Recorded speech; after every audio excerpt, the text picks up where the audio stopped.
morning and good afternoon to in-house counsel and in-house legal professionals from all across North America and the world. Welcome to In-House Connect. My name is Shai Mahani. I am the CEO and co-founder of In-House Connect. I'm thrilled to have you here with us today. I want to give a special thanks to our wonderful sponsor today, Ruli, and our wonderful panel featuring Danielle Simmons, Bryan Lee, and Rouge Youssef. We're going to have a candid conversation on AI use for in-house legal teams. This is our 17th webinar of the year. Okay, let's get to today's webinar, Beyond the Hype, Candid Conversations on AI Use for In-House Teams. Again, we have a wonderful panel, and I'm going to turn things over to Rouge, our moderator extraordinaire for today's webinar. Rouge, welcome to In-House Connect. Thanks, Shai. You're the extraordinaire. This is a great opening and a warm welcome to everyone. Really appreciate it.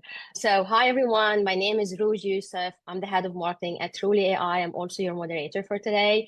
Back to our today's webinar, we have Bryan Lee, we have Danielle Simmons, who will share with us their thoughts, their insights, and truly candid conversation about everything AI. So let me first open it to them. And Bryan and Danielle, if you introduce yourselves, tell us a little bit about your background. Sure. Hi, Bryan here, co-founder, CEO of Ruli. I'm actually a recovering attorney for a long time now. Started in big law, some in-house experience as well, but I have a computer engineering undergrad and really wanted to get back in technology and lucked out. And about a decade ago now, I can't believe it's been that long, but AI is not new. I worked on the first Google Assistant, the Google Voice Assistant on the Google Home project, and have had different roles in product management the last decade. Worked on some early LLMs at Google. And the last project before Ruli was at Meta, building augmented reality glasses.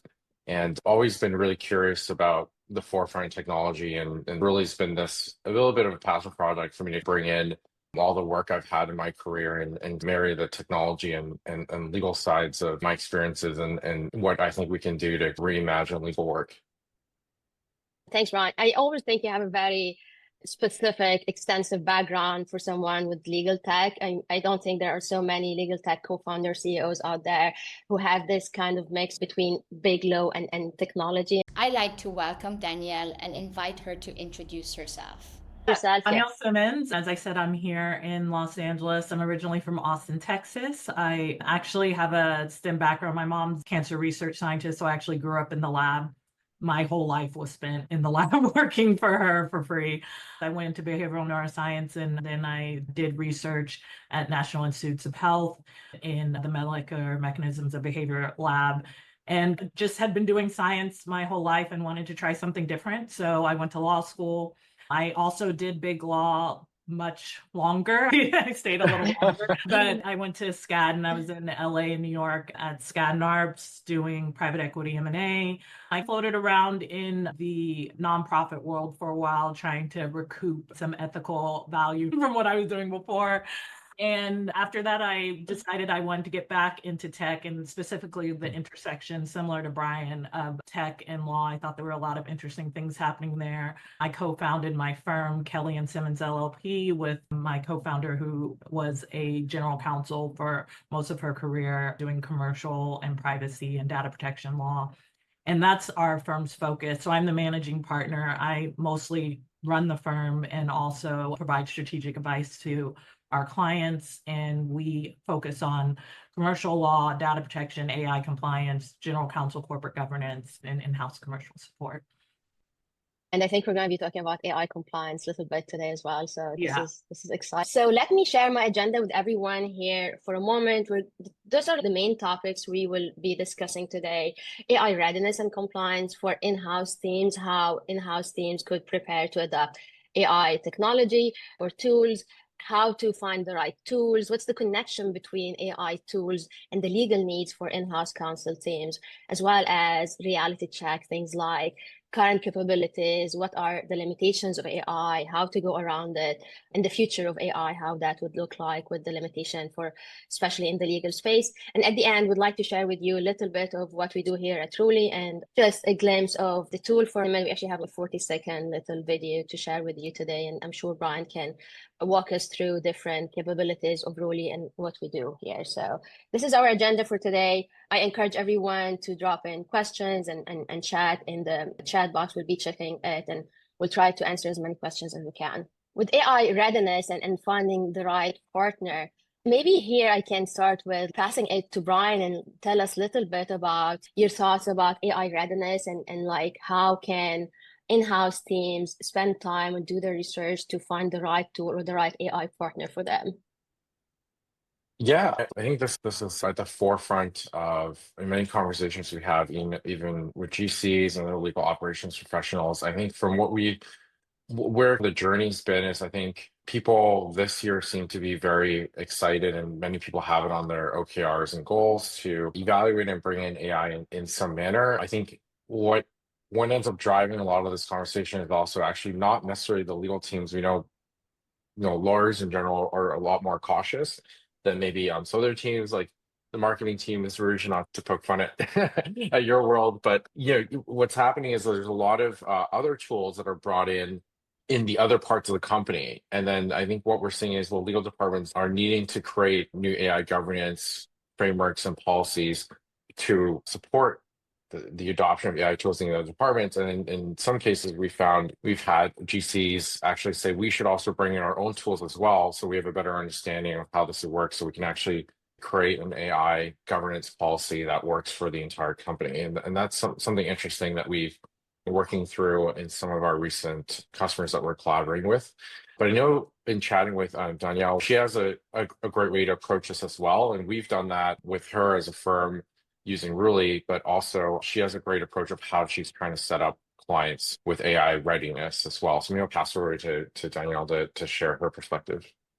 For our clients, most of our clients are late stage startups or public companies, and we're mostly working with GCs or CLOs on this. And the first kind of step for us is determining how people are already using AI, because oftentimes you find your people are using AI and your vendors are likely using AI as well, and you need to understand that.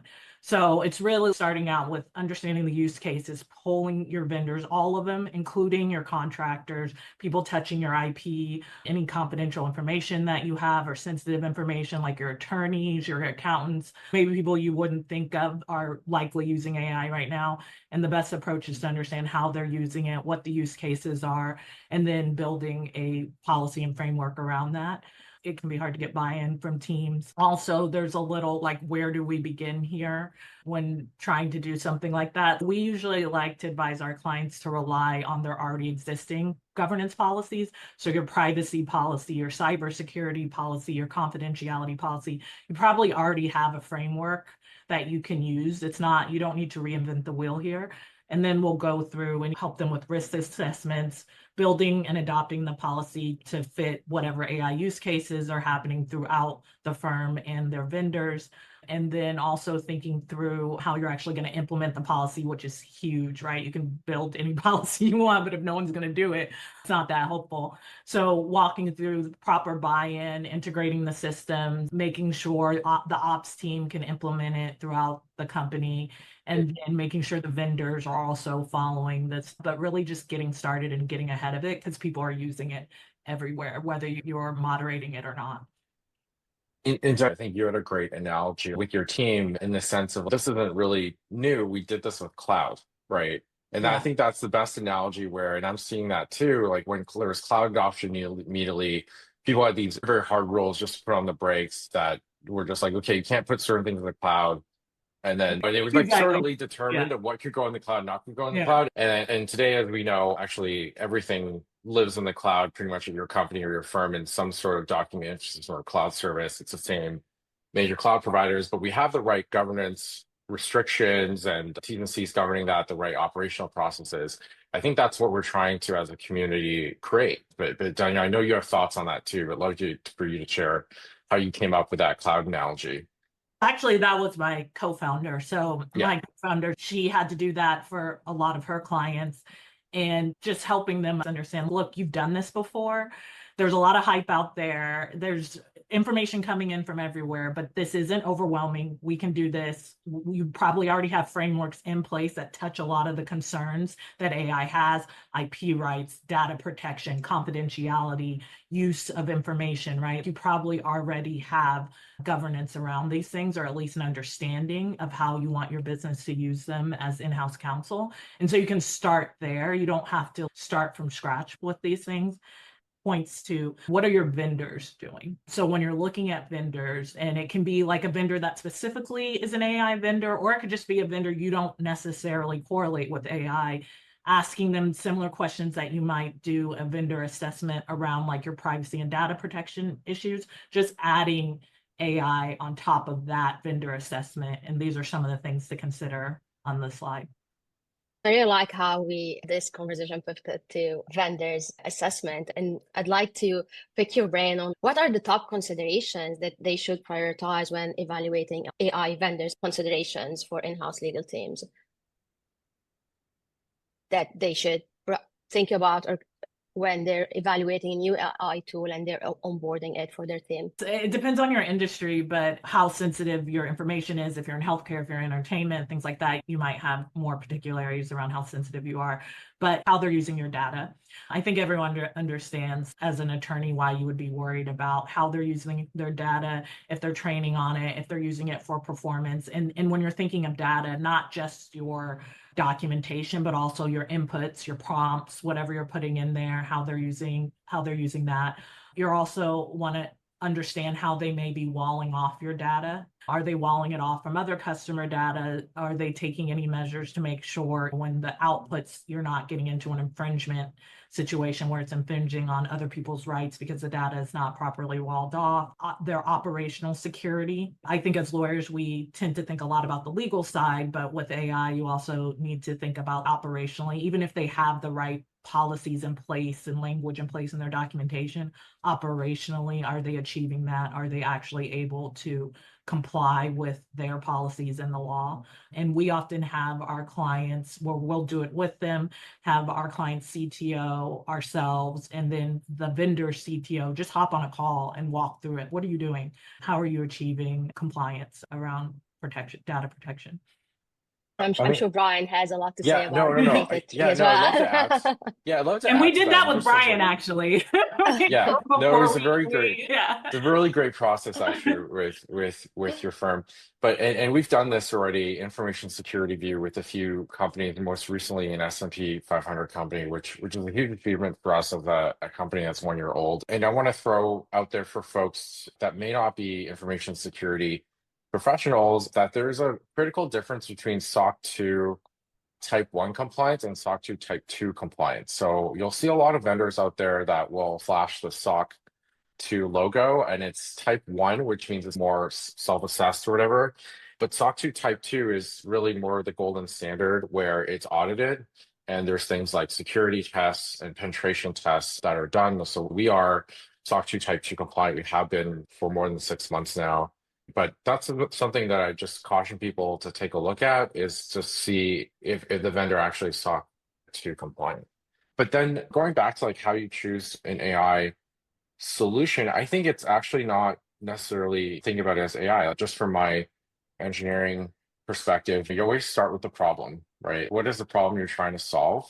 And sometimes maybe it's not a technology solution. Maybe it's a people process problem, and it's understanding what the system design is first and what your needs are, rather than just, hey, so-and-so just got this AI tool, let me just go get this AI tool. I don't think that's the right framework to approach it. So that's how I think about that framework. And I think that's a good starting point. And once you have some of those, almost like your system design, your thesis is in place, then you can, in your use cases, then you can start putting in matching the right AI tools that can do some of those things. And I will also share that I think AI is new right now, and we're hearing this feedback from our customers that we're working with as well, is that they're like, wow, this is changing like month to month, quarter to quarter, and in 6 months, it looks like something very different than what I checked in on before. And so I think if you can find the right partner that you can almost build with, certainly that's the way we do it. I think that's something to ask your potential partner is, if I make requests, how quickly will it get added to the roadmap? How serious is that? And I think you have potentially a way to be able to influence the roadmap. And that's exactly what we do with Danielle's firm. They give us feedback and we make the product better together, and we're then building AI. And I think that's probably the way that we can make the legal practice reimagine the work that we can do together with AI in the legal world. But Bruce, maybe on the next slide, I can continue on with some of my thoughts on Can I ask some a question before we move the chat? I'm of just course. curious if in the chat, how many people already are starting, how many in-house attorneys already have a governance policy and are already like doing vendor assessments and things like that? Yeah, and I do have an interesting question as well in the chat from Chai. Bryan, maybe you can answer this one. Can you give example of measures a tech company can be taken to ensure that AI generated accuracy and non-infringement? So I think this comes down to the non-IP infringement is really like what you are putting into the model. I think everyone should be very open with what model they're using, or if they're building their own. For us, we use the latest OpenAI model and we marry that with actually uniquely your knowledge set. We steer clear of ensuring that we don't have those IP infringement issues, training their own model. And then I think you have to dig into a little bit more on maybe getting the right if you're concerned about those IP issues. In terms of hallucination or accuracy, there's different techniques on how to build that. I think how you solve that problem. I think when you're using like a broad solution, ChatGPT or ChatGPT Enterprise or Microsoft Copilot, what ends up happening is it's solving for a consumer use cases. So it's everything broad under the sun. So it's like the way LLMs work with probabilities. That's how it has that issue of getting to something that you might think is more hallucination based or lack of accuracy. When you do more of a vertical solution and you marry traditional software techniques or what we'll call the older AI machine learning techniques plus LLMs, then you can actually design in a way where, especially if you're pairing things with your knowledge, I think the best analogy is like you're like shooting fish in a barrel. Your accuracy goes up dramatically in terms of what you're expected to get versus a more generalist tool like a ChatGPT that's trying to do everything under the sun is optimizing for breadth, whereas we're optimizing for depth. I think that's maybe my thoughts on that question. Thank you for sharing. And we have the poll here, Danielle, for your question. Yeah. 40%, they do not have an AI vendor onboarding policy yet. What do you say to them? Same thing I say to my clients is get started, because people are using AI. Like your vendors are likely all using it. Your people at your company are likely using it, not telling you. So you're putting the company at risk, but understand that it's hard to get buy-in, which sometimes I'm just working on with our in-house teams on getting buy-in to even do this in the first place, because it really is like a company. Yeah. You need to work with legal, you need to work with HR, you need to work with IT to get it done. So no shame to the no's out there. I completely understand. And a ton of people are working on it. 33% people are working on it. So that shift is happening. Yeah. It is very much happening. AI is here and it's here to stay. So Bryan, moving to the next slide and talk to us a little bit about connecting AI to in-house legal needs and what has been the approach at Ruli. Like, how do you go around this and how do you really be user-focused or like really focus on the needs of in-house teams when it comes to AI tools? The lessons learned as we've been working with early customers. And I think what we're hearing a lot, and I've literally responded to a LinkedIn post last week just about this, is people say, I have all this information in my teams. I already have policies, I precedent all this stuff. How can I make AI utilize this instead of just getting the generic stuff that's coming out of some of the legal tools or some of the ChatGPT, et cetera, or just I don't need case law, just give me the general case law, black letter law. And that's what I call turning knowledge into AI power. And that's something that we do. And there may be other people that do that. But how do we do that in a way that's like safe and we're not training on your data, but really allow you to harness the power of your knowledge into actionable workflows or actionable Copilot experiences where you can ask it questions you're getting. For example, GC yesterday, I chatted to that just came on board the platform. I have all these board resolutions, corporate governance documents, and I just sort of need to know, can I put them into Ruli and chat with it and ask questions on who signed this? Or consider when was the last approval, which director approved what. And that's one example of how you can really bring that knowledge to life. And then I think finding ways of how to do seamless connections with your existing tools. I think there's a lot of trying to create a system that's thoughtful. And I think this is the opportunity to do it where AI is really good at doing some of these interconnections. And it's not going to be those 6-month implementation nightmares that people heard about with the previous generation technologies. And then on that third point, I think, and this is what we're really excited about where we start, is really building a legal agents. And what I mean by that is finding out ways to really build true automation in. I think to borrow what Mark Benioff's been saying with Salesforce and where they're leaning into is agents is what AI was meant to be, not this thing that you're trying to program so much by talking to ChatGPT and giving it all the instructions under the sun for every single task, but really something that is really lifting some work off your plate and then bringing you in when that's needed. And an example of that is we've heard from a lot of teams is how do we handle routine questions from business teams. Some people are trying to build their own sort of AI question agents to do that. Other options is you could buy from somebody else that's already built it, Ruli, for example. And then I think what's important is to also align it with your corporate goals. And I think the way to unlock that, and what we've heard again from a lot of GCs, is I want the right mix of legal support from paralegals to senior and mid-level counsel to certain business teams. And then they want them to focus on high value work and really focus on resource management of that optimization. And then two, finding ways to scale that legal support, ideally with AI, without adding additional headcount. So you have this more strategic way of growing with the business where you still can deliver strategic advice as the business grows and have this automation layer that helps you scale with the ebbs and flows that can flex up and down with that quarterly volume that we know in certain companies always happens, or certain product development cycles.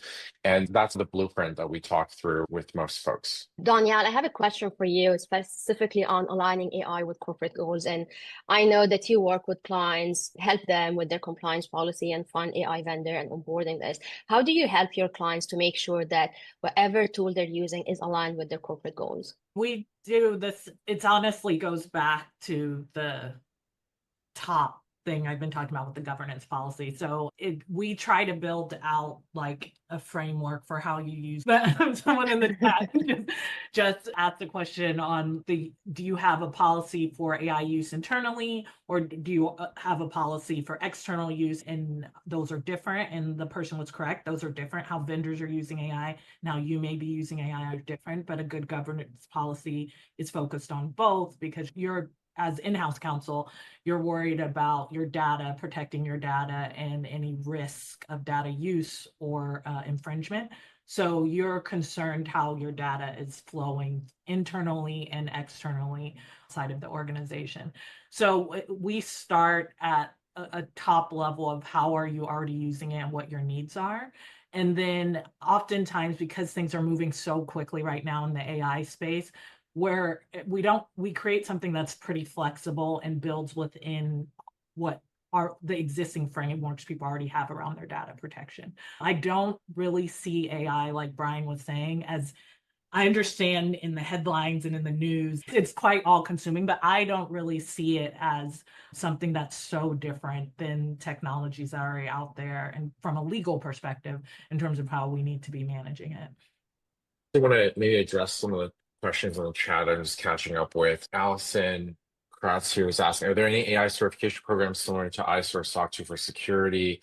Here, so AI certifications, I think, have not been standardized fully at the moment. So I think that's part of the challenges here is we're still, I think as a community, we're developing that. And then I think as a follow-up, Kevin asked if there's anyone developed internal benchmark standard prompts testing accuracy depths from answers on AI platforms. And I think the answer there is also no. It's like when you're looking at vendors, based on our applications, we'll describe it as between 90-95% expected result. I even use the word accuracy, but we can get it to between 90-95% expected result. Oftentimes, depending on which part of our platform it's we have over 95% expected result. But there are a lot of vendors that are claiming, oh, we're 93% accurate, 97% accurate, 95% accurate. That's always bothered me because there is no standard benchmarking for testing that. When you're asking a lot of lawyers in the room for their opinion on a particular matter, you get 6 different responses because it depends, right?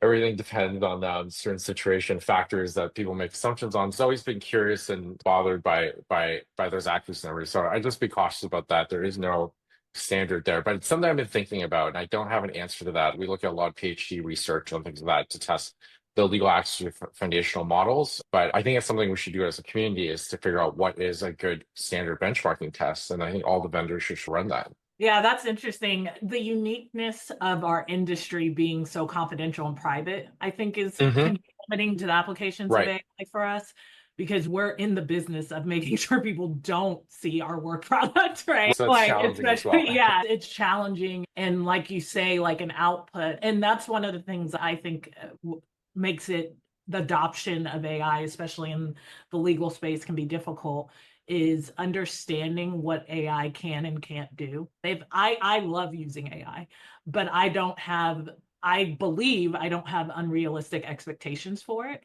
So I work with it at its level, and it gives me what I need. And I treat it very much so as living and breathing. And so if it doesn't give me the right output right away, I'm not like, this sucks, this is done. I keep talking to it until I get what I'm looking for. Yeah, just to add to that, your last point, I think we've had a number of demos leading to pilot conversations where literally at the beginning of the meeting, folks on the legal team will go through the checkboxes of the training of data and all those sorts of security questions. We don't train on the model, et cetera. We don't train data on the model. And then it'll get to the end of the meeting after the demo, and there'll be the same attorneys in the same meeting who will say, okay, Bryan, can your software learn from my answers and my work, and then actually respond to that next time and present those answers back and maybe automate some of that back for me? And I have to refer them back to the first thing they said to me at the beginning of the demo meeting, which is, you told me we can't train on your data.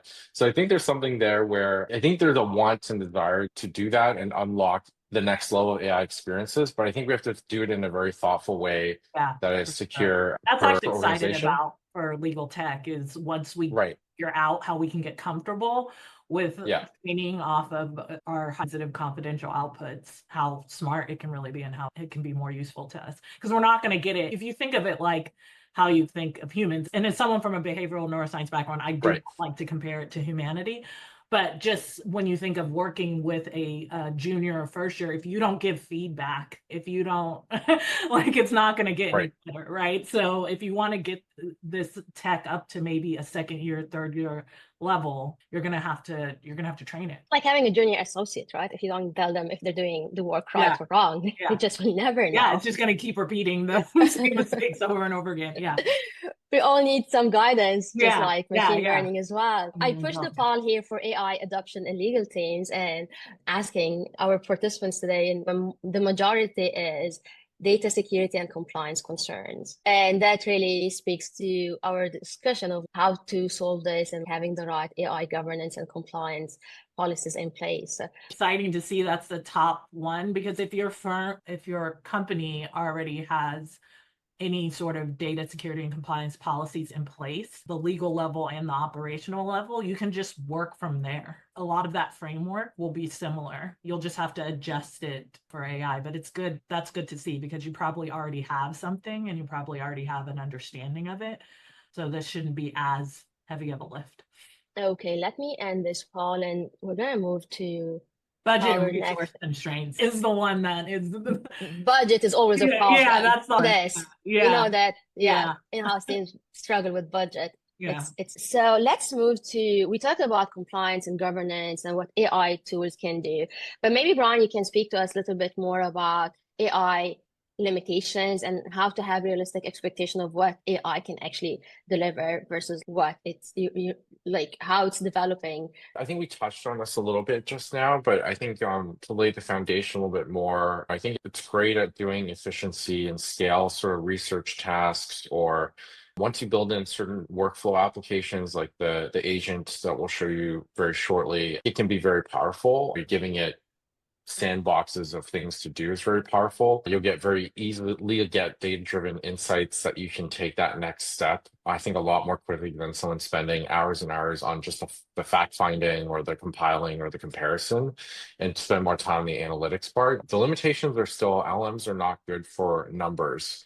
So I think that's something to really be conscious about. I think that's why we haven't seen LMs disrupt accounting in the same way. I think it requires a different technology there to the next generation technology of what this involves to really tackle that. It still does pretty great math, just maybe not at that calculus level consistently is how I would think about it. And just having good realistic expectations of this pairing that we're trying to figure out of, I think there's different ways of using, just like when you use your phone, you don't just type through it or talk to it. There's different applications of how you interact with it.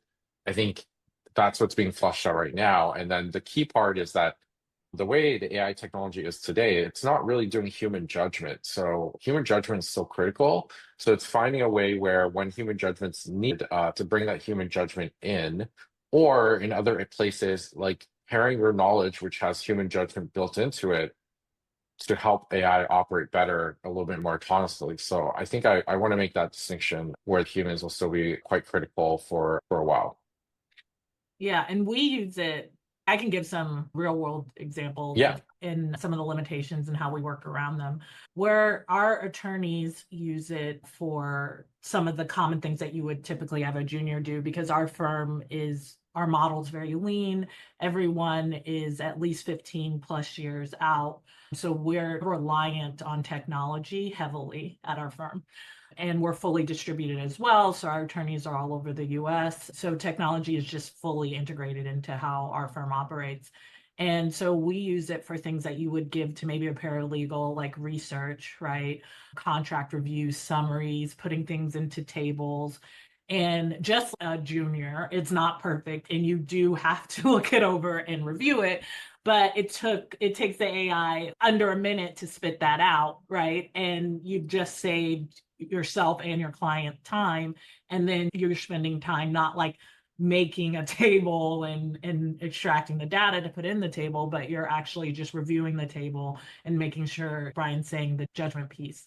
When it comes to the limitations around the outputs and the fact that our clients, we let all of our clients know we use AI. We tell them what we use Ruli, and we give them the option to opt out. If you opt in, there's an argument that there's a cost savings in opting in. But if you opt out, you're not comfortable, you fully understand.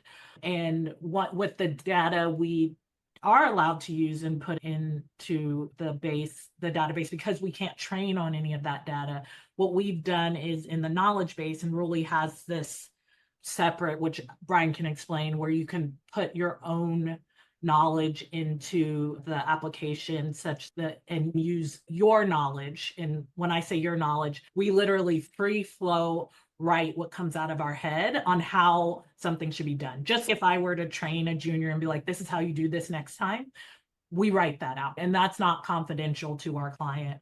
And so we'll input that in with the prompt. Right. And so that's how we will solve for the issue of we can't train and make this smarter each time in each instance, but we can provide more knowledge to the chatbot for the outputs. And then I personally, as an operator, I love to use it for the FAQ functionality.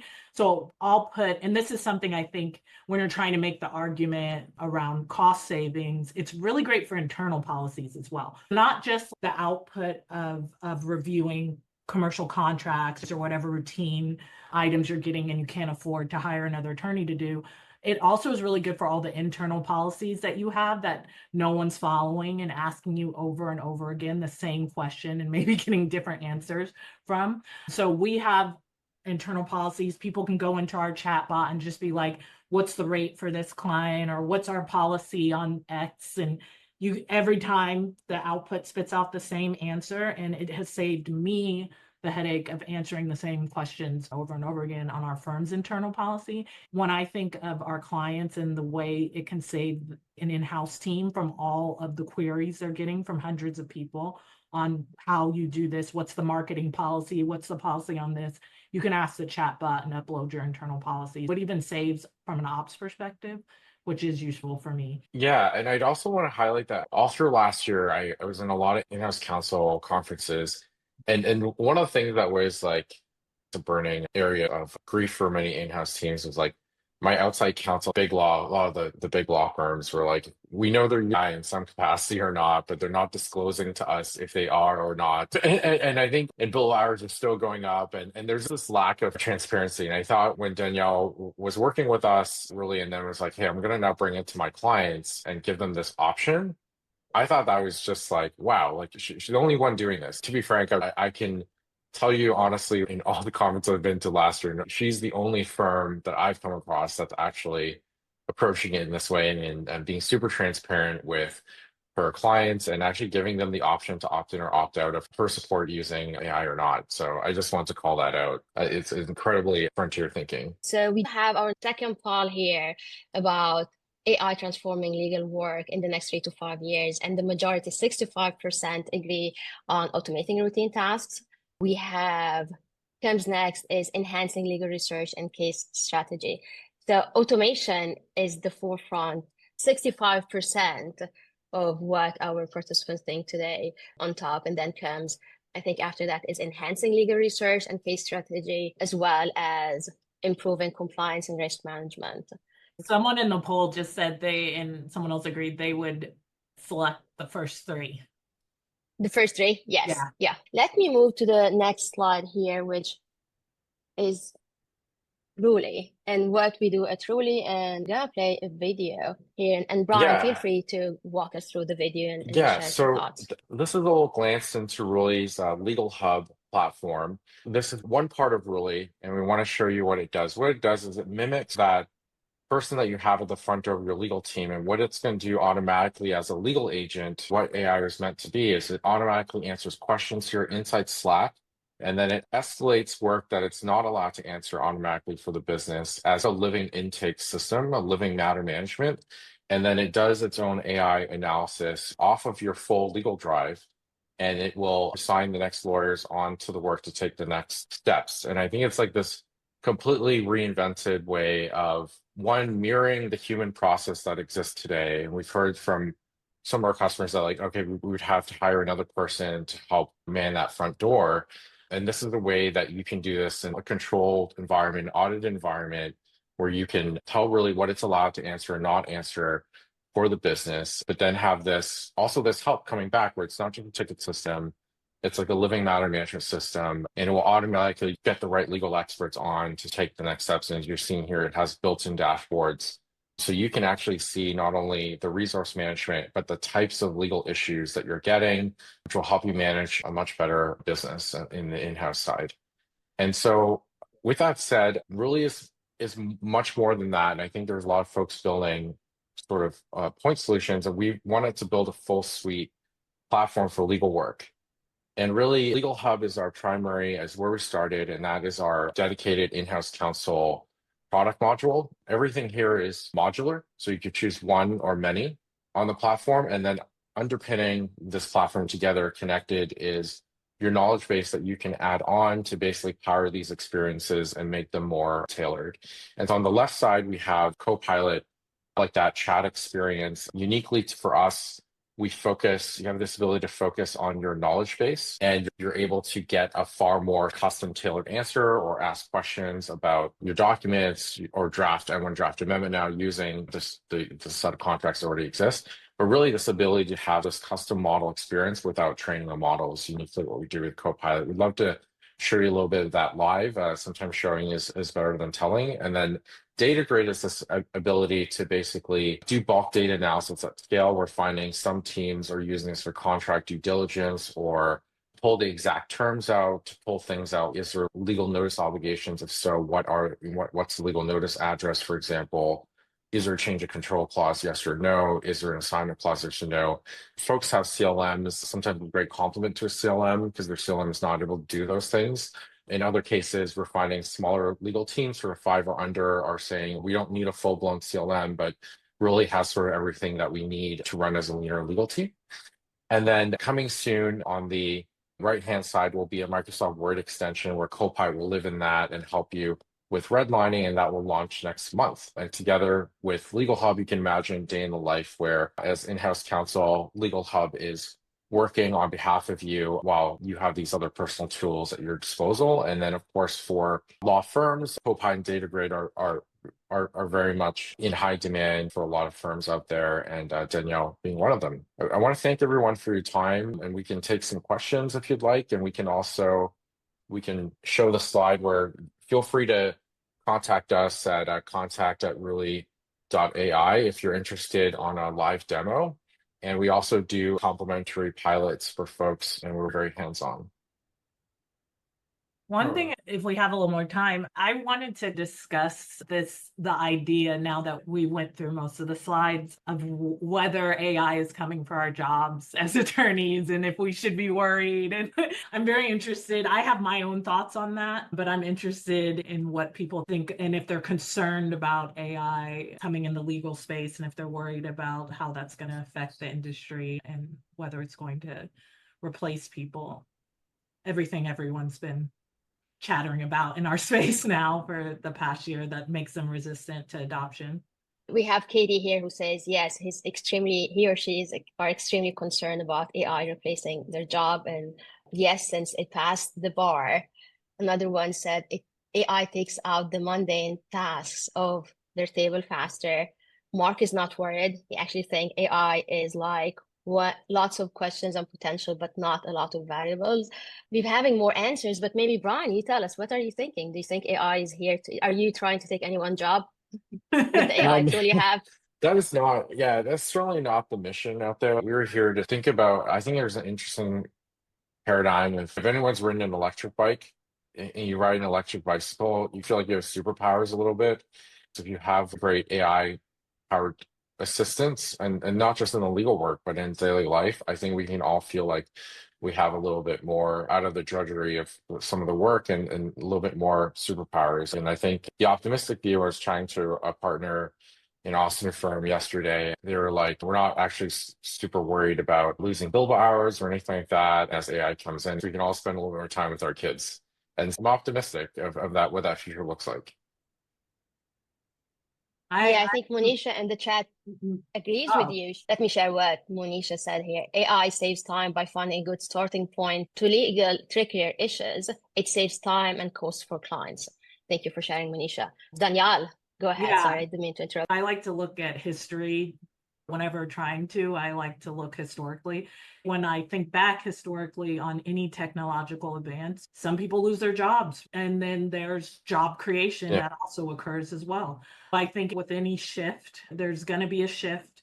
The people that can roll with the shift, or the people that are already born into the new paradigm, are probably going to have an advantage over the people who are resistant for whatever reason, whether it be personally or just resource driven, resistant to the technology. They may lose out on what they're currently doing and may have to find other opportunities.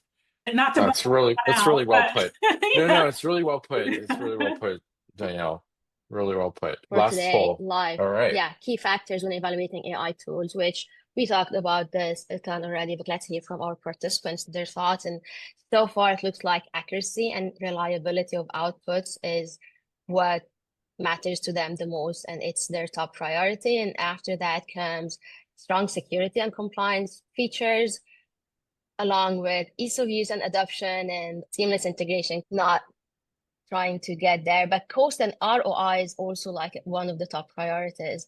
However, accuracy and reliability of outputs is the one that's standing out so far, 53%. I've worked at big law, and I can tell you the accuracy and reliability of outputs from junior attorneys isn't that great either. Right. That's a great point. You're bringing up that, yes. And it looks at expectations as well. Yeah. What are people expecting? Hello. All right. Bryan, did you want to add something? I was just going to remind folks that if you're in Austin for next week, I'd love to meet you live. I'm here, and Shai will be there, and Rouge as well. Awesome. Very excited. So we'll wrap up a little bit. There was one question I saw in the chat. Can you talk about pricing for Ruli? So we do bespoke pricing for enterprise teams based on their needs and the modules, but we basically start at around $300 a month per seat. Are you focused on enterprise or all different company size? Yeah, I think all company size. I think our sweet spot right now is we're doing really well with legal teams who are like up to 20 in size, I would say. and that median being maybe 10 or so. And then we have some larger public companies, like one of them, an S&P 500 company that we're just onboarding at the moment. But obviously that comes with time on those adoption skills for the really large companies. And actually, we really like working with the more mid-sized teams and sort of smaller late-stage startup legal teams, because they generally also roll up their sleeve as we do. And then we actually, during the pilot, will find out new use cases. Awesome. We'll wrap up here. Before we wrap up, I want to ask our panel if they have any closing remarks, any final thoughts before we end off. Danielle, why don't we start with you? I think I closed pretty with this may not be good for everyone, but no, really, I think my closing remark would be, if you haven't started on this and you're an in-house legal team and you haven't started on the governance, just get started. Even if you have budget constraints, just try to build some language into your existing policies. Maybe do a soft full understanding of how people are using AI currently, and just get something together that maybe you can present to your the rest of the executive team, that you can get buy-in on creating a governance program for your company. Awesome. Rouge, our moderator extraordinaire. Would you like to go next?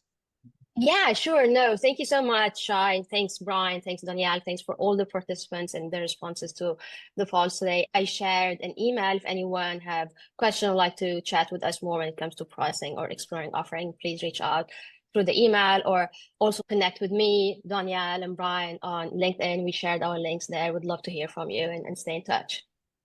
Awesome. And Bryan, close us Yeah. out. Yeah, I think I just love everyone. Last year was like the ChatGPT explosion, but I'd love everyone to think about like maybe agents or beyond the chat, like what AI was meant to be. I think like we have our thesis around that and what we built, but I'd love to hear from you. What do you think AI was really meant to be?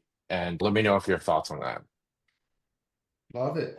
Love it. These AI models get bigger, better, and I'm excited for what the future holds. Hopefully, it doesn't put us all out of business. I think I'll give my closing remarks. I think at the end of the day, we're in the advice giving business, and you can't, if you're a CEO of a company, you can't say, oh, the AI ChatGPT told me that this was the right move or that this is legal or not.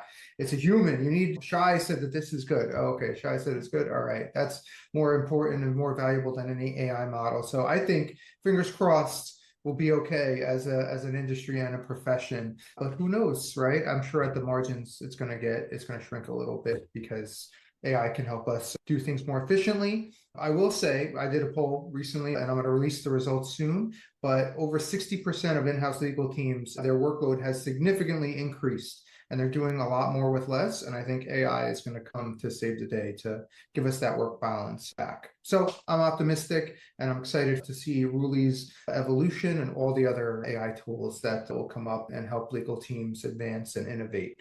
All right. That's us for this week. Thank you so much, everybody, for tuning in. Great job, Rouge, Bryan, and Danielle. Thank you again, Ruli. I'm excited to meet everybody in person in Austin next week and in Houston the following day. Happy Thursday. I hope everybody has a great weekend and a great rest of their week, and I'll see you next week.